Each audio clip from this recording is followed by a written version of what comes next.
오늘 우리 하나님께서 특별히 우리 음성침례교회 장학위원회 출범 감사 예배를 드리고 또 우리 학생들, 우리 대학생들, 중고등학교 학생, 대학생들에게 또 오늘 장학금 수여할 수 있는 그런 은혜를 하나님께서 주셨습니다. 정말 새로운 출발인데 그 출발이 이렇게 감사함으로 시작할 수 있게 해주셔서 너무나 고맙고, 앞으로 하나님께서 저희 교회 그리고 장학위원회를 통해서 일하실 하나님을 기대하고, 또 특별히 우리 학생들, 우리 중고등학생들, 또 대학생들, 우리 청년들, 저들을 향한 또 하나님의 놀라운 비전들이 주 안에서 열매 맺기를 바라고, 그 일을 위해서 또 교회가 열심히 기도하고 또 후원하고 또 축복해서 정말 우리 학생들을 통해서 하나님의 계획하신 놀라운 일들을 이루어가는 은혜가 있기를 주님의 이름으로 축복합니다. 오늘 빌립보서 4장 9절의 말씀, 다림줄과 감사라고 하는 말씀으로 우리 함께 은혜를 나누려고 하는데, 우리 모두는 다 성공하고 싶어 합니다. 오늘 이 자리에 예배하는 우리 학생들도 다 성공하고 싶죠? 성공하고 싶습니다. 특별히 우리 성도들과 다음 세대들이 저는 꼭 성공할 수 있기를 우리 주님의 이름으로 축복합니다. 잠언서 29장 18절 말씀에 보면, 묵시가 없으면 백성이 방자히 행하거니와 율법을 지키는 자는 복이 있느니라 라고 말합니다. 미래를 내다볼 수 있는 사람이 성공합니다. 분명한 바라는 목표가 분명한 사람이 성공합니다. 꿈을 갖고 또 마음속에 그림을 그리고 입으로 시인하고 열심히 노력하면 여러분, 기적과 같은 성공이 반드시 우리 가운데 찾아옵니다. 근데 저는 오늘 말씀드리고자 하는 것은, 우리가 꿈꾸는 성공을 했는데, 우리가 바라고 원하는 대로 우리가 꿈꾸는 성공을 했는데 내가 행복하지 못하다면, 내 삶에서 감사가 없다면 과연 우리는 그것을 성공이라고 말할 수 있을까? 정말 내가 꿈꾸었고 내가 바라는 대로 잘 됐는데 행복하질 않아, 늘 감사가 없어요. 그러면 나는 성공한 사람이라고 말할 수 있을까? 영국의 화가 로버트 휴즈라고 하는 사람은 이런 얘기를 했어요. 현대 사회는 불평과 원망의 시대다 그랬어요. 산업혁명 이후에 모든 것들이 풍요롭게 됐는데, 그 풍요로움이 현대인들을 만족하게 하지 못하고 끊임없이 불평하고 원망하게 했다. 그래서 불평과 원망이 많은 사람은 풍성함 가운데 메마르고 곤고한 삶을 살게 한다라고 말하고 있습니다. 특별히 여러분, 우리 대륙성 기후의 영향을 받은 한국 사람들은 대략 75%가 다혈질 성품을 가졌대요. 이 대륙성 기후를 가진 그 영향을 받은 한국 사람들은 75%, 대략 통계해 보니까 75%가 다혈질 성품을 가지고 태어난다고 합니다. 그러니까 뭐예요? 감사하기 힘든 체질이라는 거예요. 우리나라 사람들은, 한국 사람들은 감사하기가 어려운 체질을 갖고 태어난다는 거예요. 이게 다혈질적인 성품을 가져서. 그러다 보니까 때로는 성도들 가운데도 이 감사 불감증에 이렇게 사로잡혀 있는 사람들이 많아. 우리 학생들, 우리 청소년기 학생들도 그런 기질이 얼마든지 있을 수 있다라는 거예요. 그래서 우리나라의 최고 이제 다루기 힘든 그 나이대가 중2라고 하죠. 중2, 그치? 여기도 중2 있지? 중2 제일 힘들다고 그러냐? 제일 힘든 게 중2. 근데 여러분, 중요한 것은 이와 같이 감사가 없는, 늘 불평하고 원망하는 그런 사람을 마귀가 제일 좋아한다는 거예요. 반대로 생각해 보면 늘 감사하는 사람은 마귀가 시험할 수 없다라고 말해요. 그래서 우리가 정말 우리 학생들이나 우리 성도들 정말 감사가 늘 삶에 감사가 있고 평안과 행복이 있는 그런 진정한 승리자들이 되기를 주의 이름으로 축복합니다. 로마 시대의 성도들은 핍박 속에서도 이 카타콤이라고 하는 참혹한 지하에서 생활하면서도 하나님 앞에서 감사하고 기쁨으로 주님을 찬양했습니다. 어두운 시대를 살아가면서 불구하고 하나님께 감사함으로 영광을 올려드렸다. 바로 감사라고 하는 말은 구원받은 성도의 감격이 그대로 이렇게 나타나는 것이 감사다라고 말하고 있습니다. 구약 성경의 아모스서를 보면 그때가 영적으로 암흑 시대거든요. 영적으로 암흑 시대인데 도덕적인 부패는 물론 가치관, 사회적 기강의 해이로 온전히 혼동된 시대였습니다. 그런데 그때 하나님께서 아모스 선지자에게 뭘 보여주었나요? 다림줄을 보여줬어요. 다림줄. 우리 학생들은 다림줄을 잘 모르죠? 다림줄을 잘 모르는데 이것은 건축 용어이기도 합니다. 건축 용어. 그래서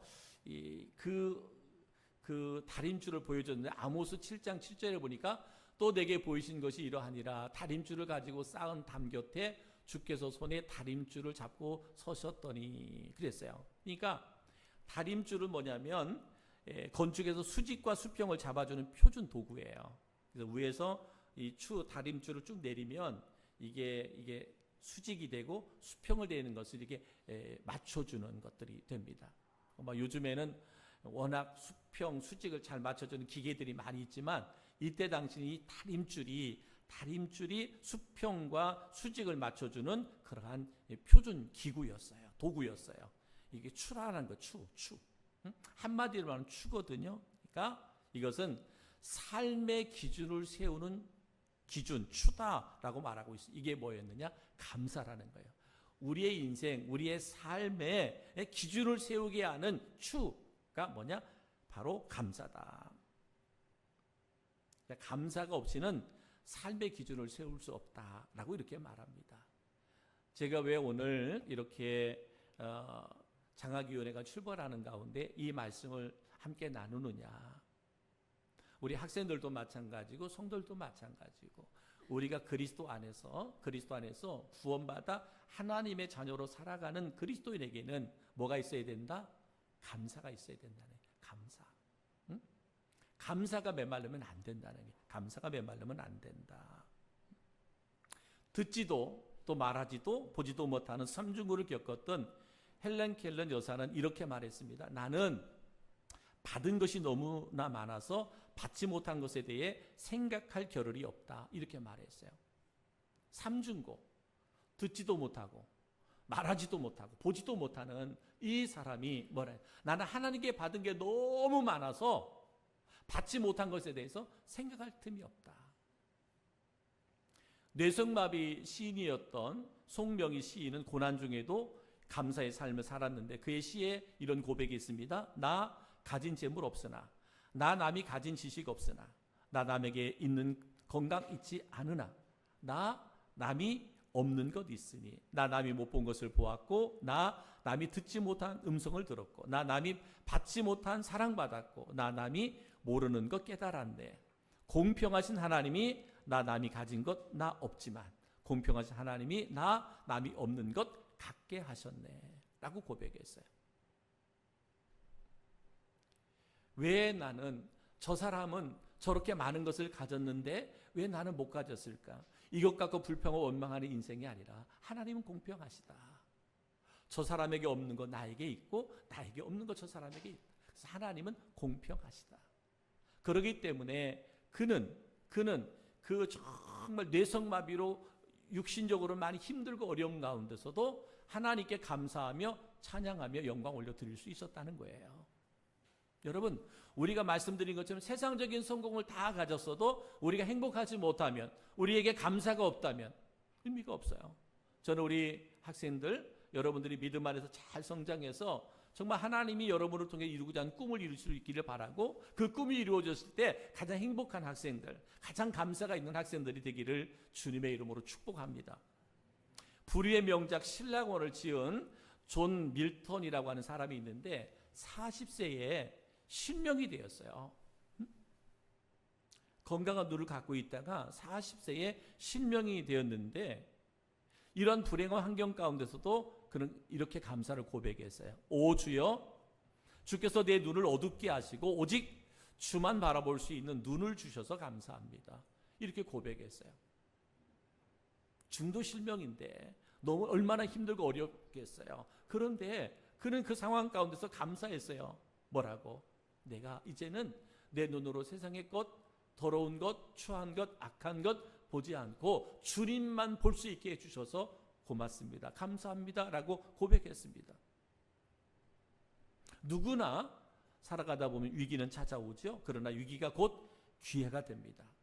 위기를 겪는 자만이 기회라는 것을 알기에 우리는 위기 가운데서도 하나님께 감사하는 마음으로 이겨낼 수 있는 우리 성도들이 되고 우리 학생들이 되기를 바랍니다. 여러분이 공부하다 보면 때로 지칠 때도 있고, 내가 노력한 만큼의 결과가 나오지 않아서 위기가 있을 수도 있어요. 근데 그 위기가 뭐다? 기회다. 근데 위기를 기회로 만들려면 내 마음속의 원망, 불평보다는 뭐 해라? 감사해라. 왜? 나는 그리스도인이니까. 그죠? 나의 주인은 누구예요? 하나님이니까. 그죠? 하나님이니까 감사해라. 그래서 사도 바울은 고난과 환난 가운데서도 아주 그는 이렇게 세 가지 감사를 일평생 믿음의 선한 싸움을 싸우는데 다림줄로 여겼어요. 사도 바울이.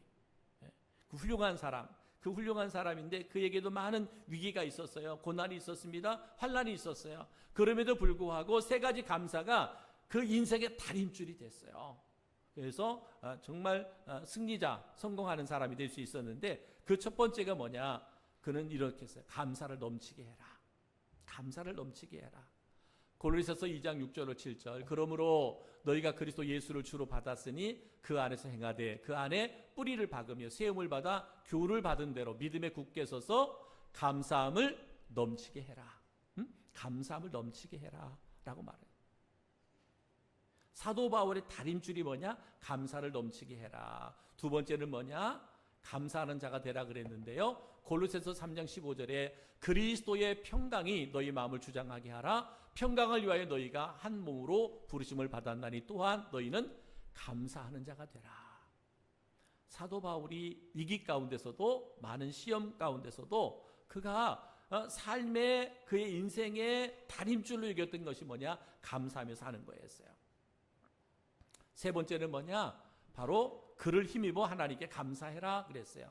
골로새서 3장 17절 또 무엇을 하든지 말에나 일에나 다 주 예수의 이름으로 하고 그를 힘입어 하나님 아버지께 감사하라.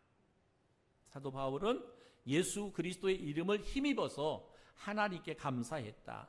이 감사가 사도 바울이 뭐예요? 인생의 다림줄로 여겨서 훌륭한 정말 승리자의 삶을 살 수 있었다라고 말하고 있습니다. 그러면서 사도 바울은 항상 그의 삶에서 뭘 배웠느냐? 늘 자족함을 배웠어요. 자족함. 여러분, 늘 내가 열심히 스스로 노력해서 내 삶을 이렇게 만들어갔다라는 거예요. 그러니까 자족하는 삶을 살으니까 뭐가 있어요? 그 안에 감사가 있습니다. 감사가. 그래서 오늘 우리 함께 읽었던 빌립보서 4장 9절의 말씀, 너희는 내게 배우고 받고 듣고 본 바를 행하라. 그리하면 평강의 하나님이 너희와 함께 계시리라라고 말씀하고 있습니다. 하나님께서 사도 바울을 통해서 빌립보 성도들에게 주셨던 배우고 받고 듣고 본 바를 행하라. 그리하면 평강의 하나님이 너희와 함께 계신다라고 말씀했어요.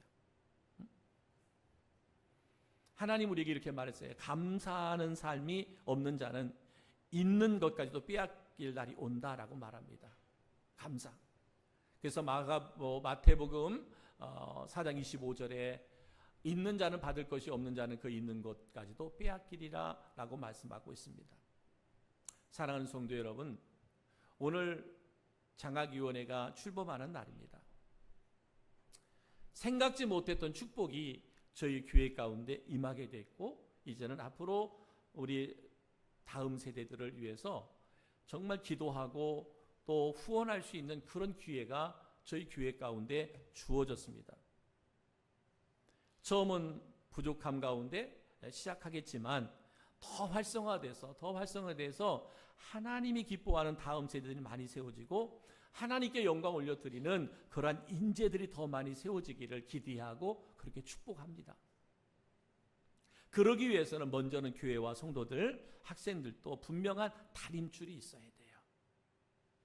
기준과 잣대가 있어야 된다. 기준과 잣대가 있어야 된다. 그 기준과 잣대를 저는 오늘 감사라고 말합니다.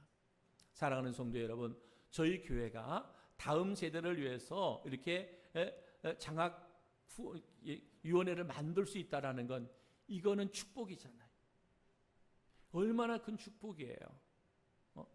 요즘에 다들 교회들이 재정이 힘들어서 그저 재정 운영하는 것도 힘들어 모든 것을 다 축소하잖아요. 선교도 축소합니다. 교회 일 모든 것들 다 축소하잖아요. 그런데 우리 교회에는 장학위원회가 새로 이렇게 구성됐고 장학 학생들에게 후원할 수 있는 기회가 주어지는 거예요. 오늘도 이렇게 우리 학생들 이제 다 이번에 처음이라 다 이렇게 장학금을 주기로 했어요. 그러니까 오늘 장학금 나가는 것도 얼마? 800만 원이 나가요. 우리 학생들에게 800만 원에 오늘 많아서 대략 1년에 우리 학생들을 위해서 기준으로 세운 것은 장학위원회를 세운 것은 대략 한 2천만 원의 장학금을 지급을 하자. 이게 세웠어요. 어떻게 보면 큰 거고 어떻게 보면 작은 걸 수 있는데 우리 교회로 볼 때는 작은 건 아니에요. 근데 앞으로 이제는 우리 성도들이 감사함으로 이게 후원하면 더 많은 후원을 우리 학생들에게 할 수 있어요. 우리는 축소하려고 하는 게 아니라 앞으로 더 많은 후원을 학생들을 위해서 다음 세대를 위해서 끊임없이 해 나가려고 하는 것이 우리 장학위원회의 목표예요. 목적이고 목표예요. 그렇기 때문에 뭐 해야 된다? 우리의 삶의 기준을 어디에 둬라? 감사에 둬라. 여러분이 감사한다면 그 감사를 가지고 이제 내가 이루지 못한 어떤 꿈이 있다면 그 꿈을 다음 세대를 향하여 마음껏 우리가 기도하고 후원해 주는 거예요. 여러분 이들이 자라서 잘 성장해서 정말 하나님께 기쁨이 되고 영광을 돌릴 수 있는, 그래서 어느 유치에 갔을 때 어느 유치에서 그들이 입술로 고백하는 것 하나님이 하셨습니다. 하나님의 은혜입니다. 모든 영광 하나님께 올려드립니다. 이렇게 고백할 수 있다면 이보다 더 큰 축복이 어디 있겠어요? 저는 이것이 바로 우리 교회 안에 하나님 이 시대에 장학위원회를 출범하게 하는 하나님의 목적이고 뜻이라고 저는 믿고 있습니다. 사랑하는 성도 여러분, 우리 다음 세대를 위해서 더 많이 기도해 주시고 섬겨 주시고 그리고 후원해 주실 것을 바랍니다. 다음 세대들은 예수님을 인격적으로 만나야 돼요. 교회에 다니는 게 중요하죠. 교회 다니는 거 중요합니다. 근데 다니는 데 중요한 게 아니라 그보다 더 중요한 건 뭐예요? 예수님을 나의 구주로 만나야 돼요. 예수님 영접해야 돼요. 그래서 예수님의 가치관, 예수님의 성품을 닮아가시고, 그래서 내가 그리스도인의 정체성, 교회에서 예배 드릴 때나 학교에서 공부할 때나 가정에 있을 때나 나는 예수 믿는 그리스도인이다 라고 하는 그리스도인의 정체성이 여러분들에게 분명하기를 주님의 이름으로 축복합니다. 그렇게 될 때 하나님께서 여러분에게 건강한 삶, 행복한 삶, 감사가 있는 삶, 거룩한 꿈을 꾸는 삶이 여러분 앞에 펼쳐지게 될 것입니다. 우리 교회는, 그리고 장학위원회는 여러분들을 위해서 기도할 거예요. 축복할 거예요. 그리고 도울 수 있는 최고의 최선의 것을 통해서 여러분을 도울 겁니다. 믿음 안에, 말씀 안에 바로 서고, 또 우리 공부하는 학생들이니까 학교 생활, 공부에 최선을 다하십시오. 그리고 이제는 이제 하반기부터는 여러분들이 뭐예요? 이제는 장학금을 신청하는 거예요. 지금은 일률적으로 주지만은 이제 하반기부터는 1년에 2번 장학금이 나가는데 하반기는 여러분들이 열심히 노력했습니다 라고 이렇게 장학위원회에다가 이제 신청을 하는 거예요. 그러면 장학위원회에서 심사를 해서 그때 이제 장학금을 지급할 거거든요. 그러니까 여러분 최선을 다하세요. 모든 일에 최선을 다해서 믿음 생활, 예배 생활 최선을 다해서요. 그러니까 장학금이 이따 우리 이제 장로님 얘기하겠지만 성적 장학금만 나가는 게 아니에요. 열심히 예배하고 또 열심히 맡은 일 잘하고 성실하게 행하면 그들에게도 동일한 장학금이 또 나가거든요. 그러니까 여러분 우리 학생들 힘내시고 우리 교회는 여러분들을 마음껏 기도하기를 원하고 여러분들을 마음껏 축복하기를 원하고 여러분들을 마음껏 후원하기를 원하고 있어요. 나는 돈 없어서 나는 공부 못하겠어요. 없으면 최선을 다하고 얘기하세요. 응? 여러분 돈 없으면 공부하는데 물질적으로 너무 어려워, 힘들어, 누군가 도와줬으면 좋겠어요. 그러면 장학위원회한테 장학금 달라고 때를 쓰세요. 그럼 심사해서 줄 거예요. 심사해서. 그 기준은 장학위원회에서 이따가 다 발표할 건데 아무튼 저는 오늘 저희 교회가 이렇게 장학위원회가 출범할 수 있는 은혜를 주신 것에 대해서 너무나 감사하고요. 항상 우리의 다림줄은 뭐라고요? 감사. 뭐 여러 가지가 있어요. 다림줄이 여러 가지가 있어요. 근데 저는 오늘 출범하는 이때 감사가 있는 우리 성도들, 감사가 있는 우리 다음 세대들이 되기를 우리 주님의 이름으로 축복합니다. 할렐루야. 거룩하신